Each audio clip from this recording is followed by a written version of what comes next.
Amis de la revue de presse, bonjour. La presse nationale s'intéresse ce lundi à l'actualité politique marquée par plusieurs repositionnements sur l'échiquier national. Le quotidien Le Matinal met en lumière la stabilité gouvernementale sous le président Patrice Talon en soulignant la longévité de 7 ministres ayant totalisé 10 années de présence au sein de l'exécutif. Une continuité que le journal présente comme le signe d'une gouvernance stable et structurée. Dans le camp adverse, Diakbata et la tribune de la capitale annoncent le ralliement du parti FCBE à la mouvance présidentielle. Un choix politique qui suscite déjà de nombreuses réactions dans le milieu politique. À l'opposé, Dynamisme Info et la Nouvelle Tribune relaient la position des démocrates qui réaffirment leur rôle de principale force d'opposition sur la scène nationale. Sur le plan diplomatique et social, l'événement précis revient sur une action caritative menée conjointement par l'ambassade de Chine et Ouakpo Bénin au profit du village d'enfants SOS.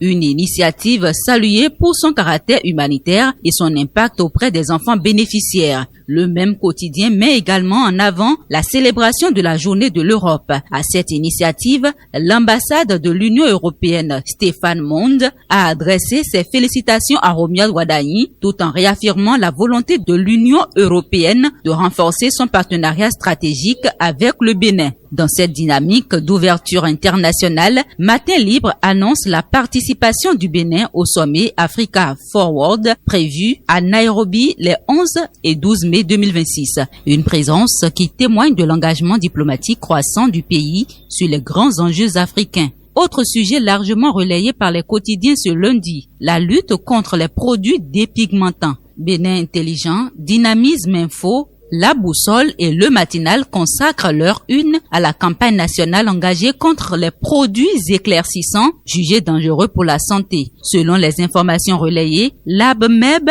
annonce l'interdiction de 12 produits dépigmentants. Les journaux dénoncent un phénomène présenté comme un business juteux à la haine de soi qui représenterait près de 19% des dépenses de certains ménages. Les autorités sanitaires appellent désormais à une prise de conscience collective ainsi qu'à un renforcement de contrôle du marché cosmétique.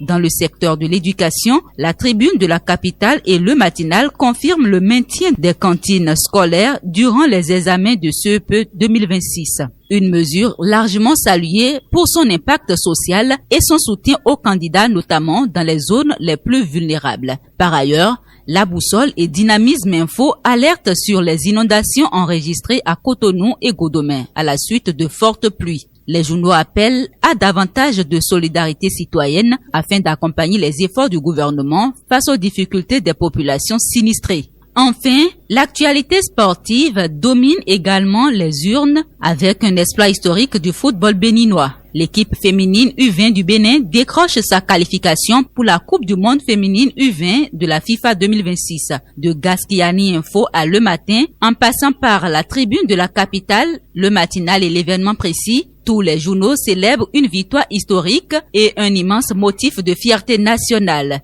Les Amazones du Bénin ont largement dominé la Côte d'Ivoire sur le score de 4-1 à Lomé. La capitaine romaine Gandonou, meilleure buteuse des éliminatoires avec 14 réalisations, est saluée comme l'une des grandes artisanes de cette qualification historique.